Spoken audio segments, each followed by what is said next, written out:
তুমি কিন্তু দিল্লি ফর্সা হয়ে যাচ্ছ। লজ্জা পাই দিচ্ছে কিন্তু। কোথায় আমরা পৌঁছে গেলাম? গাড়িটা তো অর্জুন কাপুর। এই দিদি আছে, এই দিদি কে ছিল ছেলেটা? কে কোথায় কে? ওই ছেলেটা কে ছিল? বন্ধু বন্ধু বন্ধু। না, আজকে তুই বাড়িতে চল, আজকে তুই বাবাকে না বলেছিস তারপর দেখি তুই বিশ্বাস কর, আমি কিছু করিনি। বাবাকে বলিস না, হেভি গেলাম। মারি তো খাবো তোকে। বাবাকে বলিস না, আজকে হেভি মার খাবে। মা না হলে আমি বন্ধুত্ব শেষ করে দেবো। আরে তুই বেবি, বিশ্বাস কি পায়ে পড়ে আছে কেন? এটা কি? কেন আমার বেব? কিসের বেব? কোনো বেব ফেব না। বেব, তোর বেবটা তো বেশ সুন্দর। আজকে তুই বাড়িতে চল, বাবাকে দিয়ে যদি তোকে পিটানি না খাইয়েছি, তোমার বেব একদম খেপ খেলে যাবে। এনে এটা ধর।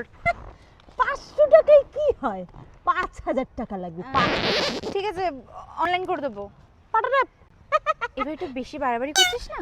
আরে বেবি বেরো, বয়ের কিচ্ছু নেই, বেরো বেরো বেরো। আরে হাতটা নাও, সব সেট হয়ে গেছে। দাদা তুই? ভাই তুই? দাদা? হ্যাঁ ভাই? হ্যাঁ। আসলে বয়সে ছোট তো, বুকে একটু দমিয়ে রাখি। দিদি বিয়েটা হয়ে গেলে কিন্তু আমি তোর বড় যা হয়ে যাবো। এবার আমি তোকে দমিয়ে রাখবো। শ্বশুরের এখন দুটো গাড়ি আছে, সেডানটা আমার, এসইউভিটা আমার।